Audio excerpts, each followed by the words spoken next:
شیخ محترم قاری خلیل الرحمان صاحب جاوید وہ اپنے مخصوص انداز میں گفتگو فرماتے ہیں۔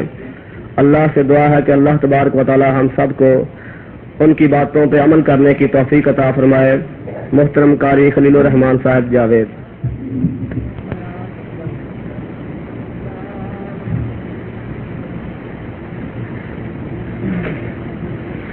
السلام علیکم ورحمۃ اللہ وبرکاتہ۔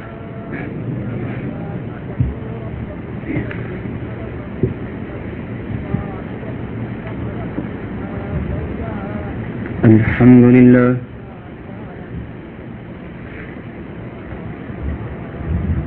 الحمد للہ حمدا کثیرا کما امر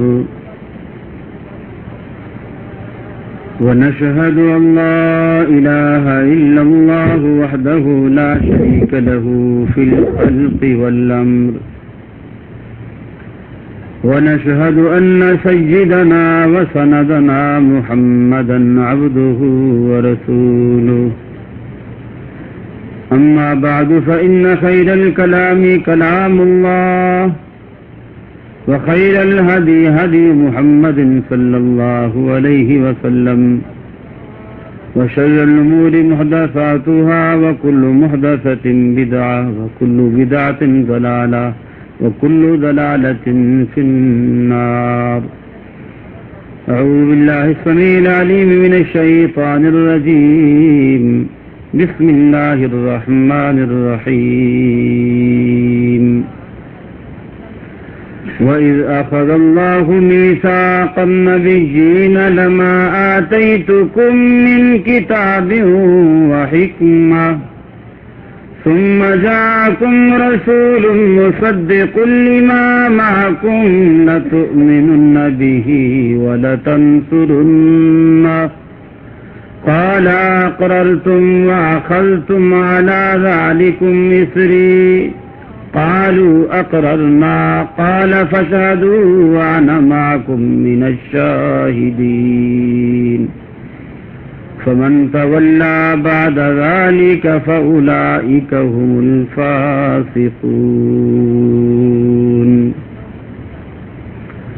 عن عائشة رضي الله تعالى عنها قالت قال رسول الله صلى الله عليه وسلم من احدث في امرنا هذا ما ليس منه فهو رد.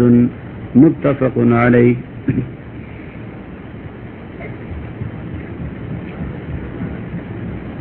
یہ مقصد ہے کہ دنیا سے جہالت دور ہو جائے، کلام اللہ سے مومن کا دل پر نور ہو جائے.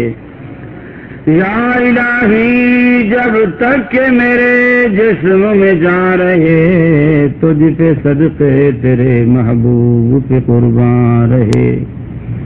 میں رہوں یا نہ رہوں پر دل کی ہے یہ دعا، دین احمد اور عزت قرآن رہے. عزیز ساتھیوں، دوستوں اور بزرگوں، علماء کرام، معزز سامعین اور میرے رفقاء، آپ کا بہت شکر گزار ہوں. آپ نے اس ناچیز کو یہ توقیر و تکریم بخشی. میرے لیے بات سعادت کی بات ہے کہ آپ نے مجھے دین کی کچھ باتیں کہنے کا موقع فراہم کیا. اللہ رب العالمین سے دعا ہے مجھے حق کہنے کی اور پھر ہم سب کو حق پہ عمل پیرا ہونے کی توفیق عطا فرمائے. بہت ساری باتیں دل و دماغ میں موجود ہیں. یہ پریشانی اس وقت ہوتی ہے جب باتیں بہت ہوں، مہلت کم ہو، پھر آدمی سوچتا ہے کہ پھر پتہ نہیں زندگی رہے یا نہ رہے. وہ ساری باتیں کہہ دی جائیں، لیکن وقت اس کی اجازت نہیں دیتا بہرحال محفل کی مناسبت سے، آپ کی محبت سے، آپ کے ذوق اور شوق سے اور اللہ کی توفیق سے چند باتیں جو اس مناسبت سے ضروری ہیں وہ میں ضرور آپ کے گوش گزار کروں گا، اور آخر میں آپ کو سوالات کا موقع بھی دیا جائے گا، کیونکہ بہت ساری باتیں خطیب کے ذہن میں باقی رہ جاتی ہیں جو آپ اپنے سوالات کے ذریعے اگلوا لیتے ہیں۔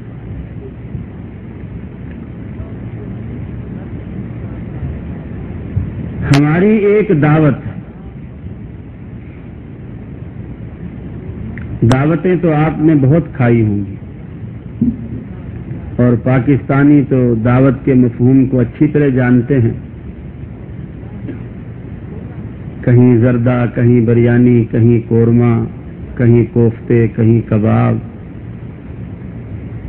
لیکن اب آپ عرب میں رہتے ہیں تو پھر اس دعوت کے مفہوم کو مزید سمجھ گئے ہوں۔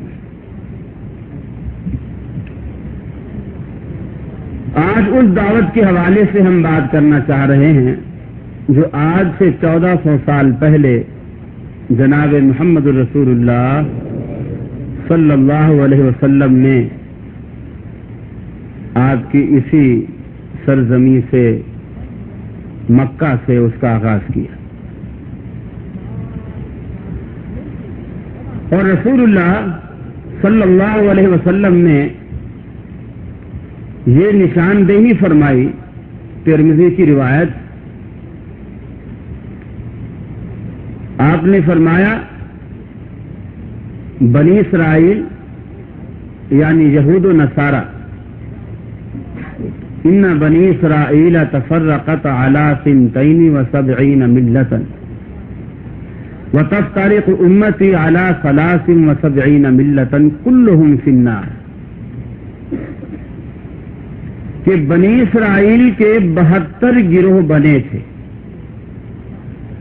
اور میری امت تفرقہ بازی میں اس بنی اسرائیل کو بھی پیچھے چھوڑ دے گی اور 4 قدم اس سے آگے بڑھے گی، لیکن انجام کے اعتبار سے، نتیجے کے اعتبار سے کلہم فی النار، ان سب کا مقدر دوزخ کے سوا کچھ نہ ہوگا۔ لیکن اس قدر ڈرانے کے بعد پھر ایک امید کی کرن صحابہ کرام کے سامنے رکھی، آپ نے فرمایا الا ملۃ واحدہ، وہ جو سارے دوزخ میں جائیں گے، ایک جماعت ایسی رہے گی جو دوزخ سے محفوظ رہے گی اور وہ جنت میں جائے گی۔ صحابہ کرام نے بڑا خوش ہو کر اور حیرانی سے پوچھا، قالوا من ہے یا رسول اللہ صلی اللہ علیہ وسلم، اللہ کے رسول وہ کون سی جماعت؟ آپ نے یہ نہیں فرمایا وہ اہل حدیث ہوں گے، وہ دیوبندی ہوں گے، وہ بریلوی ہوں گے، وہ شیعہ ہوں گے، نہیں، آپ نے کسی تنظیم کا، کسی جماعت کا کوئی نام نہیں لیا، اور اس میں بڑی حکمتیں تھیں۔ اگر آپ نام لے لیتے، مثال کے طور پر آپ کہہ دیتے کہ جنت میں جانے والی جماعت دیوبندی، ایمانداری سے بتائیے آج جتنے آپ اہل حدیث حضرات ہو، آپ آج اپنا نام کیا رکھواتے؟ دیوبندی رکھواتے۔ اور جو آج دیوبندی ہیں وہ کیا رکھواتے؟ وہ بھی دیوبندی رکھواتے۔ اور جو آج بریلوی ہیں وہ کیا رکھواتے؟ وہ بھی دیوبندی رکھواتے۔ اور جو آج شیعہ ہیں وہ کیا رکھواتے؟ وہ بھی دیوبندی رکھواتے۔ اور یہ کہتے دیکھو ہم نے حکومت سے، اپنے ملک کی حکومت سے اس نام کو رجسٹرڈ کروا لیا ہے، لہذا اب تو ہم رجسٹرڈ جنتی، اور کام یہی ہوتے جو آج ہو رہے۔ گھوڑے کی پوجا اسی طرح ہوتی، تازی اور تبوت کی پوجا بھی اسی طرح ہوتی، نظر و نیاز غیر اللہ کے نام کی اسی طرح ہوتی، قبروں کے طواف اسی طرح ہوتے، قبروں پہ چادر اور قبروں پہ چڑھاوے اور قبروں پر اگربتیاں اور چوما چاٹی اسی طرح ہوتی۔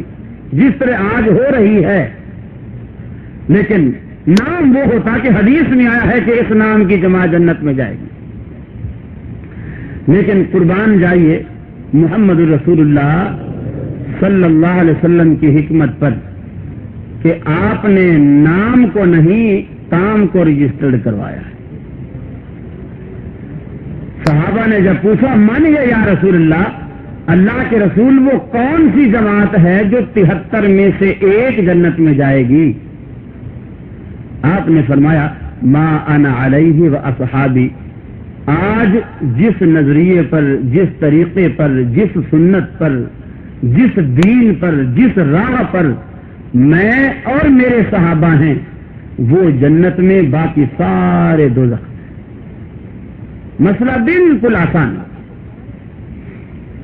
اب آپ یہ دیکھنے کے لیے کہ اللہ کے رسول کا اس وقت کیا دین تھا، صحابہ کرام کا اس وقت کیا دین اور کیا نظریات تھے، یہ دیکھنے کے لیے آپ کو 1400 سال پیچھے جانا ہوگا۔ اور جب آپ 1400 سال پیچھے جاتے ہیں، اپنے ذہنوں کو حاضر کر کے، اپنے گریباں میں ڈھانک کے، آنکھیں بند کر کے تھوڑا سا تصور کیجئے، امام ابو حنیفہ رحمۃ اللہ علیہ سے پہلے، امام مالک رحمۃ اللہ علیہ سے پہلے، امام احمد بن حنبل رحمۃ اللہ علیہ سے پہلے، امام شافعی رحمۃ اللہ علیہ سے پہلے، امام جعفر صادق رحمۃ اللہ علیہ سے پہلے وہ دنیا کس امام کو اپنا امام مان کر اس کے پیروں سے؟ بالکل مسئلہ آسان ہے، لڑنے کی ضرورت نہیں، کسی سے الجھنے کی ضرورت نہیں، کسی سے جھگڑا کرنے کی ضرورت نہیں، کسی کو گالیاں دینے کی ضرورت نہیں۔ ہمارا دین ہمیں اس قسم کی واہیات باتوں کی اجازت نہیں دیتا۔ دین تو بڑا کھرا اور صاف ستھرا ہے اور بڑی میٹھی باتیں کرتا ہے، اور قرآن دعوت دیتا ہے افلا تعقلون، کیا تم عقل نہیں کرتے؟ یہ پوری دنیا کھلی کتاب ہے آپ کے سامنے، پوری دنیا۔ آپ بخاری نہیں پڑھ سکتے، مسلم نہیں پڑھ سکتے، ترمذی نہیں پڑھ سکتے، دنیا کو تو پڑھ سکتے ہیں۔ قرآن نے جگہ جگہ مثالیں دی ہیں دنیا کی، کہیں مکھی کی مثال، کہیں مچھر کی مثال، کہیں پانی کی مثال، اس لیے کہ ہم جس دنیا میں رہتے ہیں اس دنیا کو ہم سمجھتے ہیں۔ اللہ کے رسول نے خود فرمایا انتم عالم بامور دنیاکم، کہ تم اپنے دنیا کے معاملات کو مجھ سے زیادہ بہتر جانتے ہیں، اس لیے ہم دنیا کو سمجھتے ہیں۔ اور یہ بالکل دنیا کے اعتبار سے آپ اکیلے تنہائی میں، خلوت میں آپ بیٹھ کر کبھی سوچیں، لوگ ہمیں غیر مقلد ہونے کا طعنہ دیتے ہیں، دیتے رہیں۔ میں انہیں کہا کرتا ہوں جو مجھے غیر مقلد کہتا ہے، میں اسے کہتا ہوں کہ تمہارا امام غیر مقلد تھا، اپنے امام کا امام تو بتاؤ۔ ان چاروں ائمہ میں سے کسی ایک کا امام تو بتاؤ، وہ کس کے مقلد تھے؟ اگر غیر مقلد ہونا گمراہی ہے تو تمہارے فتوے کا پہلا نشانہ تمہارا امام، اور اگر غیر مقلد ہونا ہدایت ہے تو پھر ہمارا بھی مذہب سچا، تمہارے امام کا بھی مذہب سچا۔ گویا اگر تھوڑی سی بھی انسان عقل استعمال کرے، اور اللہ تعالیٰ نے یہ عقل دی اسی لیے ہے، پیسے گننے کے لیے، ریال گننے کے لیے، ڈالر گننے کے لیے نہیں، اللہ نے یہ عقل دی اسی لیے ہے کہ آپ گن سکو آج کتنی نمازیں پڑھی، کتنے روزے رکھے، کتنے سپارے پڑھے، کتنے رکوع پڑھے، کتنی نیک باتیں آپ نے کسی سے کی، کتنی نیک باتیں آج آپ نے سنی، اس کا حساب رکھو۔ ورنہ اللہ نے آپ کے سامنے بے شمار عقل و خرد سے بالکل محروم ایسے دیوانے اور مجنون لوگ بھی پیدا کر دیے ہیں جن کو دیکھ کے آپ عبرت پکڑ سکتے ہیں کہ اگر اللہ رب العالمین ہم سے بھی وہ عقل و خرد چھین لیتا تو ہم کیا کر سکتے، اور اگر اللہ نے یہ نعمت دی ہے تو اس نعمت کو استعمال کیجیے۔ مسئلہ بالکل آسان ہے۔ اب لوگ کہتے ہیں کہ جی ہم کیا کریں، ہم تو سیدھے سادے کاروباری، مزدور پیشہ، ملازم پیشہ، نوکری پیشہ آدمی ہیں، ہم تو اتنا دین کی سوجھ بوجھ نہیں رکھتے۔ ایک جگہ سندھ میں درس تھا تو ایک صاحب جلسے میں بعد میں جیسے سوالات ہوتے ہیں تو ایک صاحب کھڑے ہو گئے، کہنے لگے مولانا صاحب آپ کی تقریر مجھے بہت پسند آئی، لیکن مجھے پہلے یہ بتائیں کہ ہم تو سیدھے سادے لوگ ہیں، ہم تو دین سمجھتے نہیں ہیں، آپ لوگ ہمیں جیسا بتا جاتے ہو ہم ویسا مان لیتے ہیں۔ اب ایک مولوی کہتا ہے ہاتھ یہاں باندھو، ایک کہتا ہے یہاں باندھو، ایک کہتا ہے چھوڑ دو، تو میں کیا کروں؟ تو ہمیں تو آپ لوگوں نے لڑوا رکھا ہے، اس لیے ہم تو مولویوں کی بات مانتے ہیں اور آپ لوگوں نے ہمیں لڑوا رکھا ہے۔ میں نے کہا نہیں، آپ مولویوں کی بات نہیں مانتے۔ کہنے لگے ہم مانتے ہیں۔ میں نے کہا آپ نہیں مانتے۔ میں نے کہا آپ کے کوئی مکان، کوئی دکان، کوئی چیز ہے؟ کہنے لگے الحمدللہ دکان بھی ہے، مکان بھی ہے۔ میں نے کہا وہ آپ کے اپنے نام ہے؟ کہنے لگا ہاں جی وہ میرے ہی نام ہے۔ میں نے کہا اس کے کاغذات ہیں آپ کے پاس؟ کہنے لگے ہاں کاغذات ہیں۔ میں نے کہا مہربانی کر کے اپنے مکان کے کاغذات میرے نام کرا دیں۔ اب وہ کہنے لگا جی میں کیوں آپ اپنے مکان کے کاغذات آپ کے نام کرا دوں؟ میں نے کہا جی آپ جو کہہ رہے ہیں کہ ہم مولویوں کی بات مانتے ہیں، تو ایک مولوی آپ سے کہہ رہا ہے اپنے مکان کے کاغذات میرے نام کرا دیں، کیوں نہیں کراتے؟ اب وہ اپنی عقل استعمال کرتا ہے کہ یہ بات مولوی صاحب نے میرے فائدے کے خلاف کہی ہے۔ اب مکان نام نہیں کرائے گا، عقل استعمال کرے گا، لیکن جنت جو آخرت کی زندگی کا پورا دار و مدار ہے، اس پر جو مولوی آئے اس کی جنت تباہ کر کے چلا جائے اور وہ اس سے یہ بھی نہ پوچھے کہ آپ نے کہاں سے یہ مسئلہ نکالا اور اس بات کی دلیل کیا ہے، اور پھر الزام دھرے علماء پر کہ ہمیں علماء لڑاتے ہیں۔ نہیں، علماء نہیں لڑاتے، عوام الناس کی جہالت لڑتی، علماء نہیں لڑاتے۔ قرآن مجید کی جو آیت میں نے آپ کے سامنے پڑھی ہے، اس آیت کریمہ میں اللہ رب العالمین نے ہماری اس دعوت کو بڑے اچھے انداز میں، ہمیں لوگ بے پیرا بے امامیہ کہتے ہیں، سچی بات ہے، ہم نہ بے پیرے ہیں نہ بے امامی ہیں، ہمارا امام بھی ہے، ہمارا پیر و مرشد بھی ہے، لیکن فرق صرف اتنا ہے لوگ اس کو امام مانتے ہیں جس کو انہوں نے بنایا ہے، ہم اس کو امام مانتے ہیں جس کو اللہ نے امام بنایا ہے، بس یہ بنیادی فرق۔ اور اگر اس کو کوئی گستاخی کہتا ہے تو کہتا رہے، ہم یہ گستاخی اپنی زندگی کا مشن سمجھتے ہیں اور یہ گستاخی بار بار کرتے رہیں گے۔ فرمایا وَإِذْ أَخَذَ رَبُّكَ مِنْ بَنِي آدَمَ وَإِذْ أَخَذَ اللَّهُ مِيثَاقَ النَّبِيِّينَ لَمَا آتَيْتُكُم مِّن كِتَابٍ وَحِكْمَةٍ۔ حضرت آدم علیہ الصلوۃ والسلام کی اولاد سے اللہ رب العالمین نے عہد و پیمان لیا، لما آتیتکم من کتاب وحکمہ، پوری کی پوری آدم علیہ الصلوۃ والسلام کی اولاد سے انبیاء کی جماعت روحوں کو جمع کرنے کے بعد رب العالمین سے ان سے یہ عہد لیا، میں تمہیں کتاب و حکمت دوں گا، لما آتیتکم من کتاب و حکمہ، میں تمہیں کتاب و حکمت سے نوازوں گا، رسالت اور نبوت کا تاج آپ کے سروں پہ رکھوں گا۔ آدم سے لے کر عیسیٰ علیہ السلام تک تمام انبیاء کی روحیں جمع ہیں، حضرت نوح علیہ السلام بھی جمع ہیں، عیسیٰ علیہ السلام بھی جمع ہیں، ابراہیم علیہ السلام بھی جمع ہیں، یعقوب علیہ السلام بھی جمع ہیں۔ لما آتیتکم من کتاب و حکمہ، میں کتاب و حکمت سے نواز کر تمہیں دنیا میں بھیج دوں گا، لیکن یاد رکھ لینا تمہاری دعوت کے بعد، تمہاری تبلیغ کے بعد، اگر تمہاری زندگی میں ثم جاءکم رسول، اگر تمہاری زندگی میں ہمارا آخری تاجدار نبوت تمہاری زندگی میں آ جائے، مصدق لما معکم، جو اس بات کی تصدیق کرے گا جو تمہارے پاس موجود ہے، اگر ہمارا وہ رسول آ جائے تصدیق کرنے والا، جو تورات کی بھی تصدیق کرے گا، انجیل کی بھی تصدیق کرے گا، زبور کی بھی تصدیق کرے گا، تمہاری زندگی میں آ جائے، لَتُؤْمِنُنَّ بِهِ وَلَتَنْصُرُنَّ، اس پر تم ایمان بھی لاؤ گے، اس کی مدد بھی کرو گے۔ تمام کے تمام انبیاء سے رب العالمین نے یہ عہد لیا۔ گویا رسول اللہ صلی اللہ علیہ وسلم کی آمد کے بعد تمام انبیاء کو رب العالمین نے اس بات کا پابند فرما دیا، تمہاری نبوتیں اس وقت تک رہیں گی جب تک وہ نہیں آ جاتا، جس دن وہ آ گیا تمہاری نبوتوں کے دروازے بند ہو جائیں گے، پھر تم سابقہ نبی کہلاؤ گے، سابقہ رسول کہلاؤ گے، پھر اسی کی نبوت جاری ہوگی، تم بھی اس بات کے پابند ہوگے کہ اس پر ایمان لاؤ، اس بات کے پابند ہوگے لَتَنْصُرُنَّهُ، اس کی مدد بھی تم کرو اور اس پر ایمان بھی تم لاؤ، اس بات کے تو پابند ہو جاؤ گے۔ اللہ تبارک و تعالیٰ کہتا ہے یہ عہد کرنے کے بعد ہم نے ان سے پوچھا اقررتم، کیا تم اس بات کی اقراری ہو، مانتے ہو اس عہد کو؟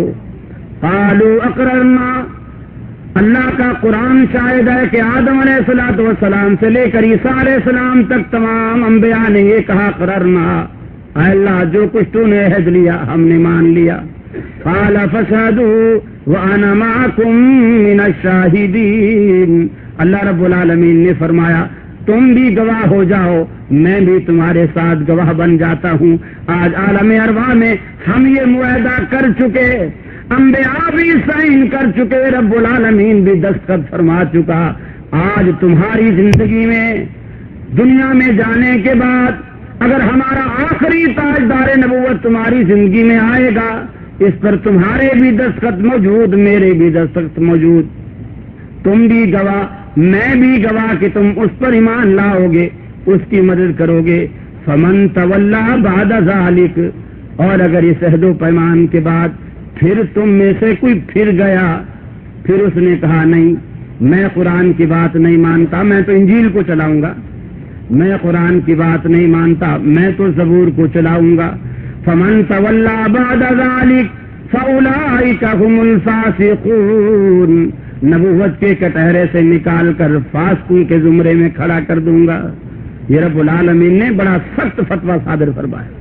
اب آپ دیکھیے کہ انبیاء کو اللہ تبارک و تعالیٰ نے اس بات کا پابند کیا ہے کہ اگر محمد رسول اللہ صلی اللہ علیہ وسلم تمہاری زندگی میں آ جائے تو تمہیں اس پر ایمان بھی لانا ہے، اس کی مدد بھی کرنی ہے۔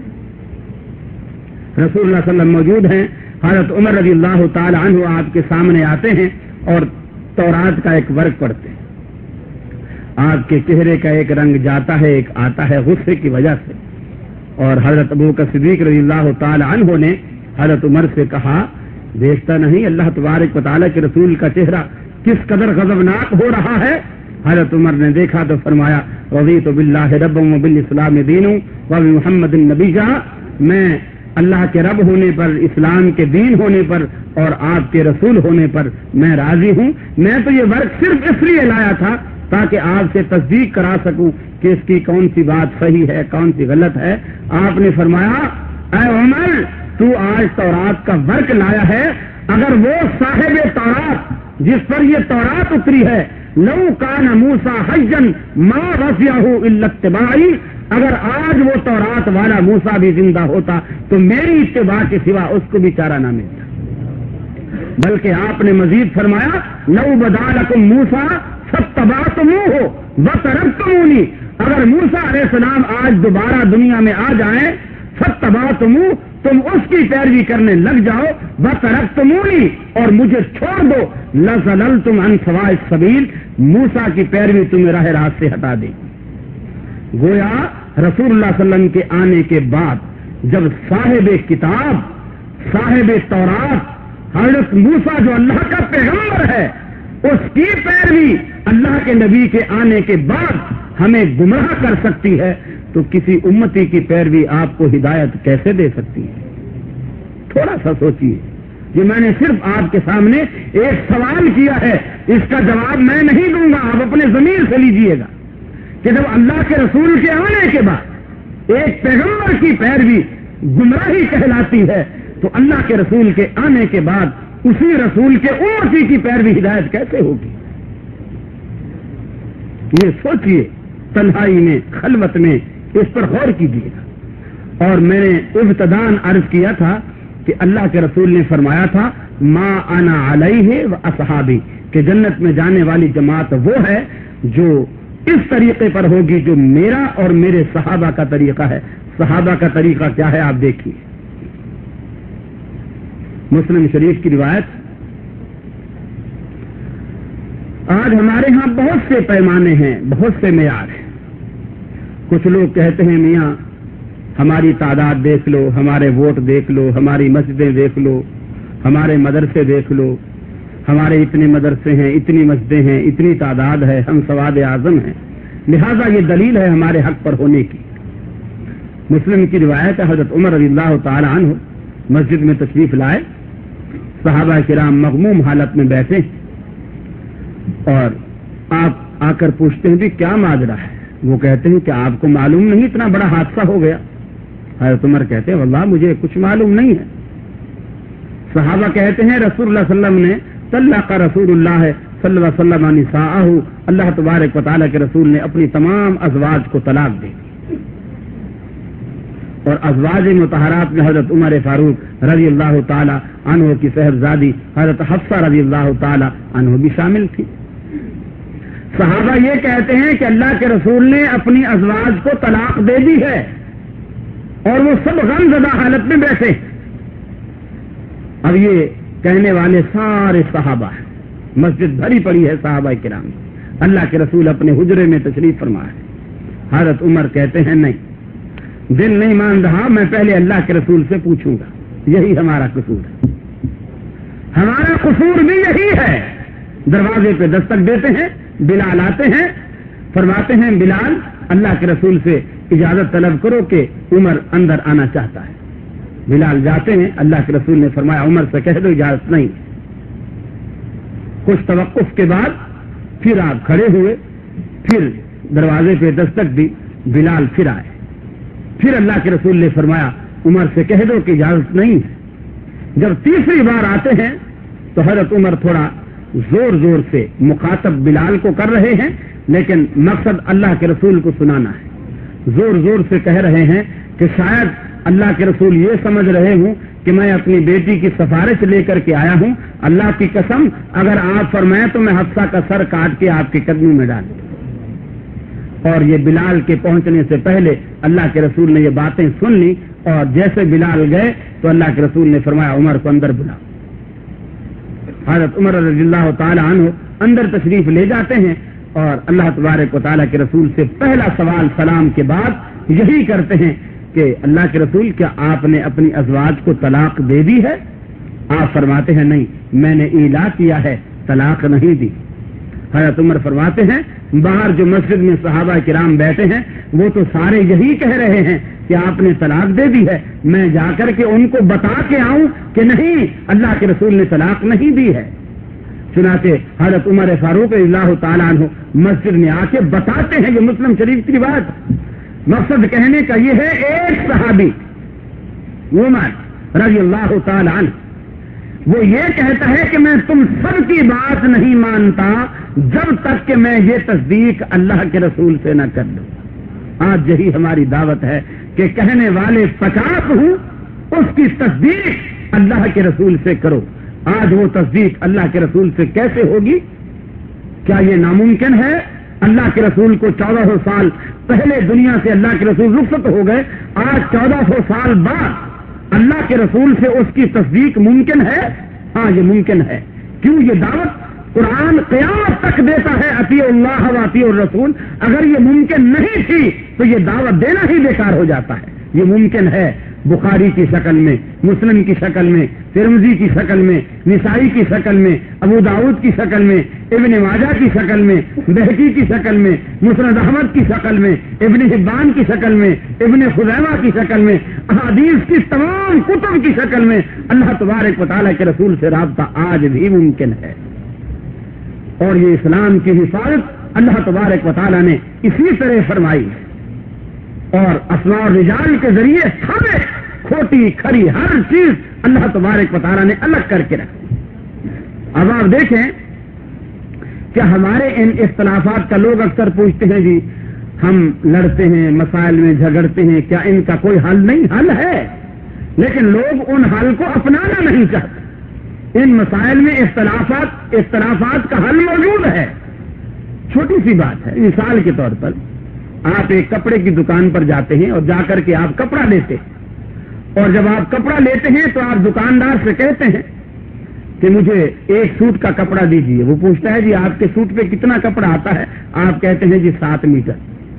اب وہ 7 میٹر 10 ریال فی میٹر کے حساب سے آپ کو 7 میٹر کپڑا کاٹ کے دے دیتا ہے.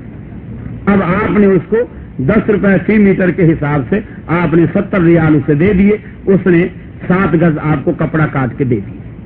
جب کپڑا آپ اپنے ہاتھ میں لے لیتے ہیں تو آپ کہتے ہیں جی یہ میں نے پیسے آپ کو 7 گز کے دیے ہیں, کپڑا آپ نے مجھے 6 گز دیا ہے. اب جھگڑا ہو گیا. دکاندار کہتا ہے میں نے 7 گز دیا, آپ کہتے ہیں نہیں 6 گز دیے. اب ایمانداری سے بتائیے اس اختلاف کا کوئی حل نہیں ہے. اس کا حل ہے کہ نہیں ہے؟ کیا حل ہے؟ وہ دکاندار کے پاس لوہے کی ایک گزی ہوتی ہے جس سے وہ کپڑا پیمائش کرتا ہے. اس کا حل یہ ہے اس گزی سے کپڑا ماپا جائے, اگر 7 دفعہ اس گزی کے برابر آ جائے تو دکاندار سچا, اور اگر 6 دفعہ برابر ہے تو گاہک سچا. اب اختلاف ختم. آپ چینی لینے جاتے ہیں, دال لینے جاتے ہیں, چاول لینے جاتے ہیں, آپ نے 1 کلو کے پیسے دیے اور اس نے 1 کلو چیز تول کے آپ کو دے دی. اب آپ چیز لینے کے بعد پیسے دینے کے بعد آپ کہتے ہیں یہ 3 پاؤ ہے, دکاندار کہتا ہے 1 کلو ہے, آپ کہتے ہیں 3 پاؤ ہے, اس میں 1 پاؤ کم ہے. جھگڑا شروع ہو گیا. اب اختلاف کیسے مٹے گا؟ ترازو کے ایک پلڑے میں 1 کلو کا باٹ رکھا جائے, دوسرے پلڑے میں وہ دال چاول چینی جو ہے وہ رکھی جائے. اگر کانٹا بالکل برابر آ جائے تو دکاندار سچا ہے, گاہک غلطی پر ہے. اور اگر کانٹا باٹ والا جھک جائے اور چینی والا اوپر اٹھ جائے تو گاہک جو ہے وہ سچا اور دکاندار جھوٹا, اس نے کم تولا ہے. اب یہ اختلاف اس ترازو سے مٹ جائے گا. مریض کہتا ہے مجھے بخار ہے, ڈاکٹر ہاتھ لگا کے کہتا ہے آپ کو بخار نہیں ہے. جھگڑا شروع ہو گیا. پھر مجھے دوائی دے, وہ کہتا نہیں دیتا, تجھے نہیں ہے بخار, وہ کہتا ہے مجھے بخار. اب اس اختلاف کو مٹانے کا بھی ایک حل اللہ نے رکھا ہے. وہ کیا ہے؟ وہ ایک چھوٹی سی سلائی شیشے کی جسے آپ تھرمامیٹر کہتے ہیں, 3 منٹ کے لیے 2 منٹ کے لیے زبان کے نیچے آپ کے منہ میں رکھتا ہے, سارا جھوٹ سچ باہر آ جاتا ہے. اب اس کا ایک پیمانہ ہے, اس کی ایک کسوٹی ہے. آپ کہتے ہیں میں نے بیگم کی شادی پہ زیور بنوایا, سنار کو پورے پیسے دیے, سونے کا بھاؤ پورا دیا, اس کو کئی ہزار روپے میں نے دے دیے, لیکن اس نے زیور مجھے پیتل کا دے دیے. سنار کہتا ہے سونا ہے, آپ کہتے ہیں پیتل ہے. تو یہ اختلاف بڑھ گیا. اس کا ایک حل ہے. اس کے پاس پتھر کی ایک کسوٹی ہے, اس پہ سونا گھساتا ہے, اس پہ تھوڑا سا رنگ آتا ہے, تیزاب کا ایک قطرہ ڈالتا ہے. اگر وہ رنگ اس کا تیزاب کا قطرہ لگنے کے بعد اسی طرح چمکدار رہتا ہے تو وہ سونا ہے, اگر وہ کالا پڑ جاتا ہے تو وہ پیتا ہے. یہ کسوٹی ہے. تو کیا دنیا کے ہر معاملے میں آپ کے اختلاف کا حل موجود ہے؟ تو کیا وہ دین جس کو اللہ تبارک و تعالیٰ نے پوری دنیا کے لیے اور قیامت تک کے لیے رہتی دنیا تک اسے رکھا ہے, اس میں اگر اختلاف پیدا ہو جائے تو اس کا کوئی حل نہیں, اس کی کوئی کسوٹی نہیں, اس کا کوئی پیمانہ نہیں, اس کا کوئی معیار نہیں, برابر تولنے کا, برابر ماپنے کا, برابر جانچنے کا, اس کا بھی معیار ہے. اور وہ کیا ہے؟ حدیث میں آتا ہے محمد فرق بین الناس, محمد رسول اللہ صلی اللہ علیہ وسلم کسوٹی ہیں لوگوں کے درمیان. یہ امتیاز کریں گے کون سچا ہے کون جھوٹا ہے. اس سے امتیاز پیدا ہوگا, اس سے پتہ چلے گا. حضرت عمر فاروق رضی اللہ تعالی عنہ کا دور خلافت ہے. آپ نے ایک مقدمے میں فتویٰ جاری فرمایا. ایک شخص نے لڑائی کی اور دوسرے شخص کی کچھ ہاتھ کی انگلیاں کاٹ دی. آپ نے فتویٰ یہ دیا کہ اگر انگوٹھا کٹا ہے تو 15 اونٹ دیت میں دیے جائیں, اور شہادت والی انگلی کٹی ہے تو 10 اونٹ, برابر والی 9 اونٹ, یہ 8 اونٹ, یہ 7 اونٹ اللہ عدل کیا. ایک شخص کھڑا ہوتا ہے اور وہ کہتا ہے قال یا عمر, اے عمر کیف فرقت بین الاصابع, تو نے یہ انگلیوں کے درمیان یہ تفریق کیسے پیدا کر دی ہے؟ قد سمعت اذناي من رسول اللہ صلی اللہ علیہ وسلم میں اپنے کانوں سے اللہ تبارک و تعالیٰ کے رسول سے سن چکا ہوں کہ آپ نے فرمایا تھا ان الاصابع فی الدیۃ سواء، کہ فرمایا ہاتھ کی 5 انگلیاں دیت میں برابر ہیں اور 1 انگلی کی دیت 15 اونٹ ہے، چاہے وہ انگوٹھا ہو، چاہے وہ شہادت کی انگلی ہو، چاہے یہ وسطیٰ ہو، چاہے یہ خنصر ہو بنصر ہو، جو بھی ہو، تمام کی تمام دیت برابر ہے۔ اللہ تبارک و تعالیٰ کے رسول نے کسی انگلی میں فرق نہیں کیا۔ اے عمر، تجھے یہ تفریق کرنے کا اختیار کس نے دے دیا؟ گویا اگر خلیفۃ المسلمین عمر ابن خطاب رضی اللہ تعالی عنہ بھی اللہ کے نبی کے فیصلے کے خلاف کہتا ہے تو دنیا کے ہر شخص کو یہ حق حاصل ہے کہ اس کی بات کو چیلنج کر دے، اور صحابہ کرام نے کیا۔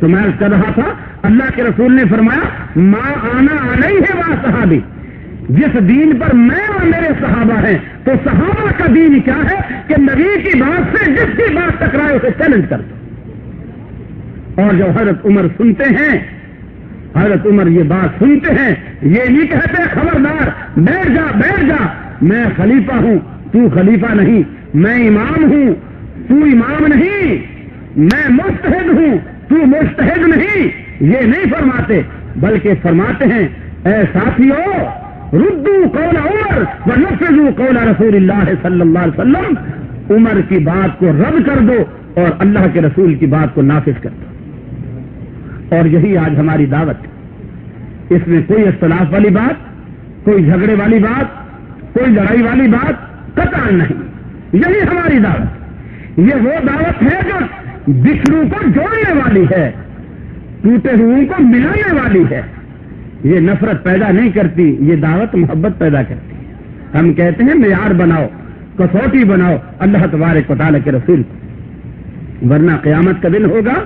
اللہ تبارک و تعالیٰ کے رسول خود فرماتے ہیں، بخاری کی روایت، فرمایا اننی خمسۃ اسماء انا محمد وانا احمد وانا الماحی الذي يمحو الله بي الكفر وانا الحاشر الذي يحشر الناس على قدمي يوم القيامة۔ اللہ کے رسول نے فرمایا اللہ رب العالمین نے میرے پانچ مقدس نام، مکرم نام اللہ نے رکھے ہیں۔ انا محمد، میں محمد ہوں، تعریف کیا ہوا، اللہ رب العالمین نے میرے نام کو تعریفوں سے بھر دیا۔ انا احمد، میں تعریفیں کرنے والا بھی ہوں، رب العالمین کا نام بار بار اپنی زبان پہ جپتا ہوں۔ جس نے مجھے عزت دی، جس نے مجھے تاج نبوت سے نوازا، اس کی تعریف کرتے کرتے میں تھکتا نہیں۔ میں محمد بھی ہوں، میں احمد بھی ہوں۔ وَأَنَا الْمَاحِي الَّذِي يَمْحُو اللَّهُ بِهِ الْكُفْرَ، اللہ نے میرا نام ماہی رکھا، جس کے ذریعے میں تمام دنیا کے کفر کو مٹانے کے لیے رب العالمین نے مجھے بھیجا، میں کفر کو دنیا سے مٹانے کے لیے آیا۔ وَأَنَا الْحَاشِرُ، اللہ نے میرا نام حاشر، اکٹھا کرنے والا، جمع کرنے والا رکھا۔ کیسا حاشر؟ الذی یحشر الناس علی قدمی یوم القیامہ، قیامت کا دن ہوگا جب میتیں اپنی قبروں سے نکلیں گی، میں بھی اپنی قبر مبارک سے نکلوں گا، میں آگے آگے ہوں گا، ساری دنیا میرے قدموں پہ نشان پہ جمع ہو کر ساری دنیا میدان محشر میں جمع ہوگی۔ اس وقت اللہ کے رسول آگے آگے ہوں گے اور ساری کی ساری کائنات، رب العالمین کی ساری یہ مخلوق رسول اللہ صلی اللہ علیہ وسلم کے پیچھے پیچھے ہوگی۔ اس وقت امام کون ہوگا؟ اس وقت امام کون ہوگا؟ ایمانداری سے بتائیے۔ اللہ کا رسول کہتا ہے انا الحاشر، ساری کائنات کو جمع کرنے والا میں ہوں اکیلا۔ الذی یحشر الناس علی قدمی یوم القیامہ، قیامت کے دن اللہ میرے قدموں پر پوری کائنات کو جمع کرے گا۔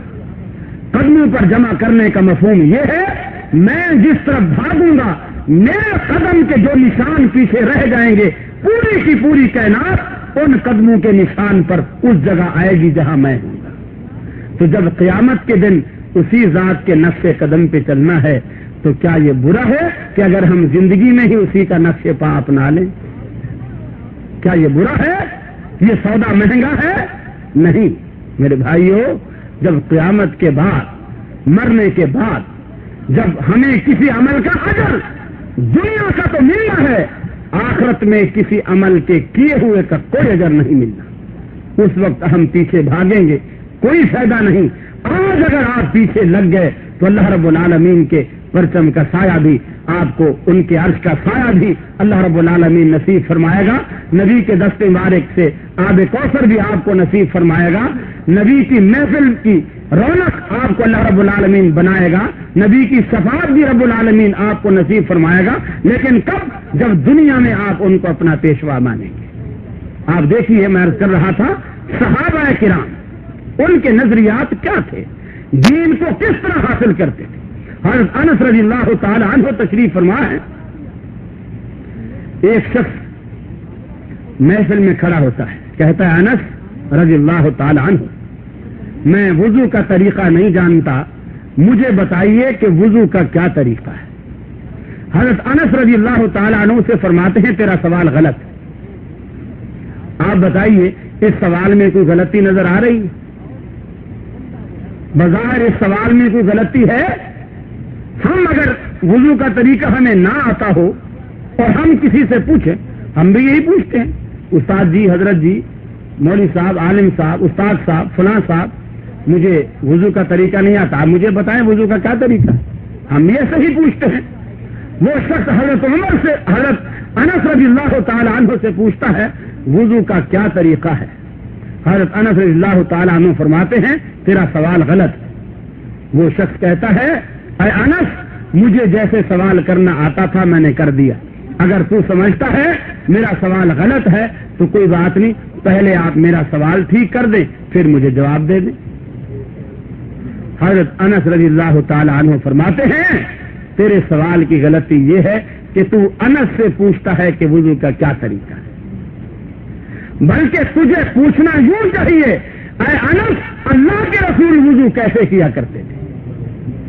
اور آج یہی ہماری دعوت، لوگوں سے پوچھو، علماء سے پوچھو، لیکن علماء سے یہ نہ پوچھو حضرت جی آپ کا فتویٰ کیا ہے، حضرت جی آپ کی رائے کیا ہے، نہیں، علماء سے پوچھو حضرت جی اس میں اللہ کا قرآن کیا کہتا ہے، اللہ کے رسول کی حدیث کیا کہتی ہے۔ یہ ہے سوال کی صحت اور یہ ہے سوال کی غلطی۔ آج اکثر لوگ اسی غلط سوال کی وجہ سے گمراہ ہوتے ہیں۔ وہ یہ پوچھ کے چلے جاتے حضرت جی آپ کی رائے کیا ہے، حضرت جی اس کو اپنی رائے دے دیتے ہیں، وہ رائے لے کر چلا جاتا ہے، قیامت والے دن حضرت جی تو کہہ دیں گے اس نے مجھ سے میری رائے پوچھی تھی، میں نے بتا دی تھی، اس نے کب مجھ سے قرآن حدیث پوچھا تھا۔ حضرت انس رضی اللہ تعالیٰ عنہ صحابی ہیں اور وہ صحابی رسول ہونے کی وجہ سے یہ کہتے ہیں کہ نہیں یہ نہ پوچھ بلکہ یہ پوچھ کہ اللہ کے رسول وضو کیسے کیا کرتے تھے۔ یہی آج ہماری دعوت، آج ہم یہی کہتے ہیں۔ اور میرے بھائیوں، اگر آج ائمہ کی ضرورت کو ہم محسوس کریں رسول اللہ صلی اللہ علیہ وسلم کے آنے کے بعد تو یہ دین میں بہت بڑا نقص ہے۔ قرآن مجید میں اللہ تبارک و تعالیٰ نے آج سے 1400 سال پہلے یہ اعلان فرما دیا، فرمایا الیوم اکملت لکم دینکم واتممت علیکم نعمتی ورضیت لکم الاسلام دینا۔ الیوم اکملت لکم، آج کے دن میں نے اپنا تمام دین تم پر مکمل فرما دیا، واتممت علیکم نعمتی، اور میں نے اپنی تمام نعمتیں تم پر مکمل فرما دی، ورضیت لکم الاسلام دینا، میں نے تمہارے لیے بطور اسلام کے دین کو پسند کیا ہے۔ اور فرمایا من یبتغی غیر الاسلام دینا فلن یقبل منہ، اگر ہمارے نازل کردہ دین کو چھوڑ کر کوئی اور دین چاہے گا، کسی اور دین کو پسند کرے گا، 20 رستے بھی اس دین سے ہٹ کر پڑھ کر لائے گا تو ہم منہ پہ دے ماریں گے۔ فمن یبتغی غیر الاسلام دینا، ہم اس اسلام سے ہٹ کر کوئی دین قبول نہ کریں گے، وہی قبول کریں گے جسے ہم نے مکمل فرما دیا۔ اور وہ آج سے 1400 سال پہلے جناب محمد رسول اللہ صلی اللہ علیہ وسلم پر مکمل فرما دیا، اور مکمل بھی اس طرح فرمایا کہ فرمایا فلا وربک لا یؤمنون، اے حبیب تیرے رب کی قسم وہ شخص ایماندار کبھی نہیں ہو سکتا کبھی بھی مومن نہیں ہو سکتا حتی یحکموک فیما شجر بینہم، اپنے جھگڑے میں، اپنے تنازع میں ایک کہتا ہے ہاتھ چھوڑ کے نماز پڑھو، دوسرا کہتا ہے ناف پر باندھو، تیسرا کہتا ہے سینے پر باندھو، چوتھا کہتا ہے گردن میں باندھو، پانچواں کہتا ہے کہ نماز پڑھو ہی نہیں۔ اختلاف پیدا ہو گیا، کیا کریں؟ فرمایا فَإِن تَنَازَعْتُمْ فِي شَيْءٍ فَرُدُّوهُ إِلَى اللَّهِ وَالرَّسُولِ، جب بھی تمہارا تنازع ہو، جب بھی تمہارا جھگڑا ہو، اپنے تنازع کو، اپنے جھگڑے کو مٹانے کے لیے اللہ تبارک و تعالیٰ کے رسول پر، اللہ کے قرآن پر اس مسئلے کو پیش کرو، اس مسئلے کا حل کتاب و سنت سے چاہو، یہی تمہارے لیے باعث نجات، یہی تمہارے لیے نجات کا ذریعہ۔ فرمایا حتی یحکموک فیما شجر بینہم، جب تک اپنے تنازعات کے مابین، اپنے جھگڑوں کے مابین آپ کو فیصل نہ مانے، صرف فیصل ماننا کافی نہیں، ثم لا یجدوا فی انفسہم حرجا، جو فیصلہ آپ فرما دیں آپ کے فیصلے پر، ان کے دل میں کسی قسم کا ملال بھی پیدا نہ ہو، کاش یہ فیصلہ یوں نہیں یوں ہوتا،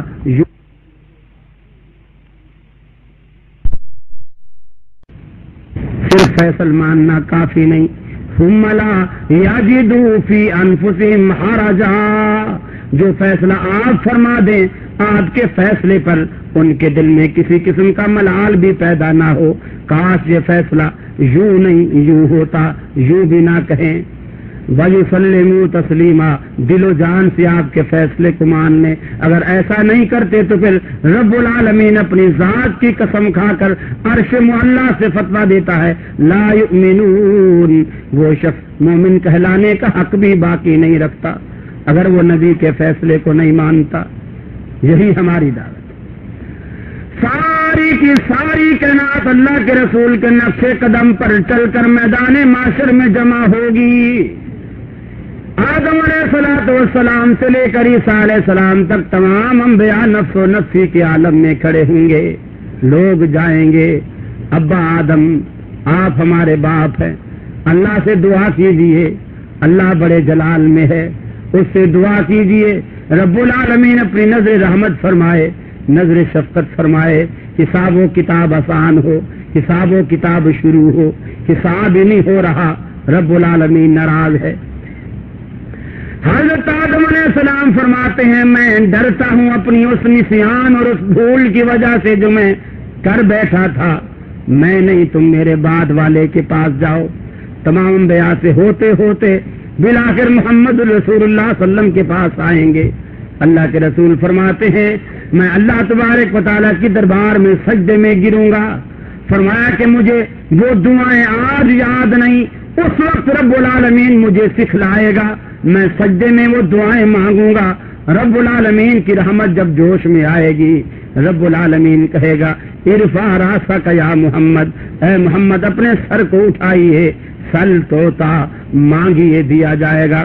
آج اس پوری کائنات میں آپ سے بہتر مانگنے والا کوئی نہیں اور مجھ سے بہتر دینے والا کوئی نہیں، آپ مانگیے میں دوں گا۔ رب العالمین کا جوش ٹھنڈا ہوگا رحمت للعالمین کی دعا سے۔ میرے بھائیوں اپنے آپ کو رحمت للعالمین کی دعاؤں سے محروم نہ کیجیے، آخرت میں اپنے آپ کو اس کا حقدار بنائیے۔ حقدار بننے کے لیے ضروری ہے کائنات میں اللہ تبارک و تعالیٰ کے رسول کا اسوانہ چھوڑیے۔ اما عائشہ فرماتی ہیں اللہ کے رسول نے فرمایا من حدث فی امرنا ھذا ما لیس منہ فہو رد، جس نے بھی ہمارے دین میں جو 1400 سال سے چلا آ رہا ہے اس دین میں کسی بھی سن میں کسی بھی صدی میں جس نے کوئی نئی بات پیدا کر دی، فرمایا وہ رد، وہ مردود ہے، وہ اس دین سے اس کا کوئی تعلق نہیں، رد کی ہوئی بات ہے۔ تو اللہ تبارک و تعالیٰ کے اس دین میں ملاوٹ اللہ تبارک و تعالیٰ کو بالکل پسند نہیں۔